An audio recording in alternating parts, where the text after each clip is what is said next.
guys, welcome back to my YouTube channel. Today we're going to be talking about FOBO, or the fear of becoming obsolete. With AI swooping into the workforce, a lot of people have this fear that AI is going to take their jobs, that they're not going to have any source of revenue. I've made a video about this as it relates to clinical research, and it currently sits on the Alana Health platform. If you don't have an account, I urge you to create one, especially if you are a clinical research professional. This video is going to cover all industries. I'm going to be talking about some things that I do to ensure that I won't become obsolete within an organization, and also for you, what you should consider when you do have this fear that AI is going to take your job and it fills you with anxiety. Let's get started.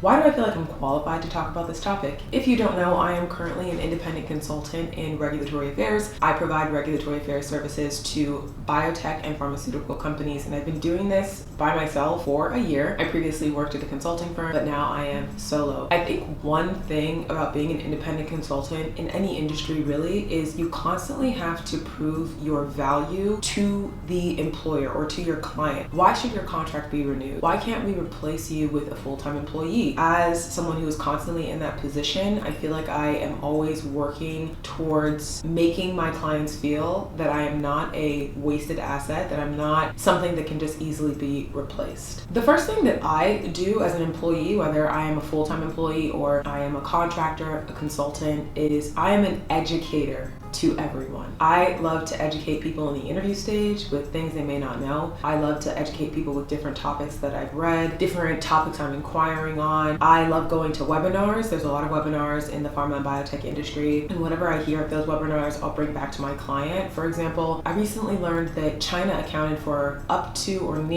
nearly 30% of all clinical research activity last year. I was talking to one of my clients about it, just casually in a call, discussing how I feel like that's going to impact the industry in the US, where I think the US can kind of kick it in gear to increase their clinical research activity. They found it very interesting that I knew that fact. They asked me where I learned it. I said, I went to a webinar, and they were pleased that I took the time, my own time, to educate on things that are taking place in the industry. Another one is I've talked a lot, at least on Alana Health, about Bruton's tyrosine kinase. There's a whole book about it for Blood and Money that talks about the first BTKI, ibrutinib. A lot of times, at least in my industry, because I work in oncology or my therapeutic space, we talk a lot about ibrutinib. Having read that book, I oftentimes can educate my colleagues or senior leaders on things that I learned from that book as it relates to this BTKI. Being the person that's constantly giving people new information starts to drill into other people's mind that, okay, this is someone who seeks out knowledge. This is someone who knows how to apply the knowledge. If we gave them a tool such as AI, something that can summarize regulations or something that can help amplify this person's ability to do their job, imagine how much more value they would be able to add to the company. That is why I think it's very important to be an educator employee. You want to seed and sow into people's mind that if you are given another tool,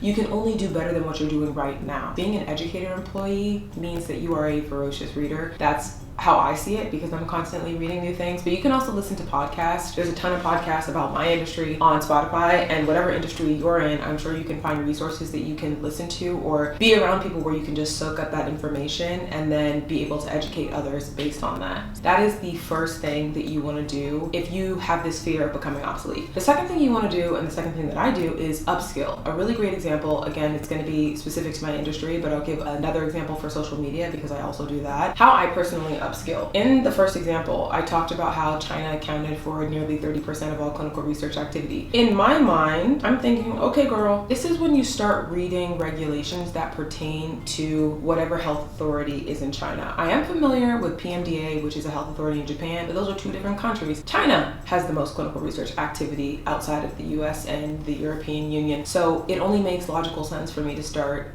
becoming educated on regulations in China. Whether it's a pharmaceutical company in the US trying to get approval in China or a China company trying to get approval in the US for their product, being able to have knowledge of Chinese health authority regulations and US regulations can only make me that much more desirable of an asset. So upskilling is important. Another example is with social media. I had no experience doing YouTube, doing TikTok, doing Instagram, doing nothing. I just started, honestly, gaining experience, learning how to edit, started watching videos and self-teaching so that I could edit my own YouTube videos, or so that I could, produce things a little better. I learned about lighting, I learned about white balance. Having been able to do all that, I have had companies reach out to me, specifically in like the healthcare and wellness space, asking if I can help them or consult with social media. So even if, worst case scenario, my job in regulatory affairs became obsolete because of AI, or there were less jobs in regulatory, so I got less work in regulatory because of AI, I have picked up another skill in something completely different so I could leverage myself over there, or vice versa. Let's say nobody needs social media people anymore because AI does all the marketing work. I still have regulatory over here because I was able to kind of have different skills in different functions. I think that's another aspect to upskilling. You can upskill, of course, in your industry, like I gave the example of the Chinese regulations. You can upskill in another industry, like I gave the example of social media. If you want to upskill in a different function, let's say you're in social media or marketing and you want to learn about business development,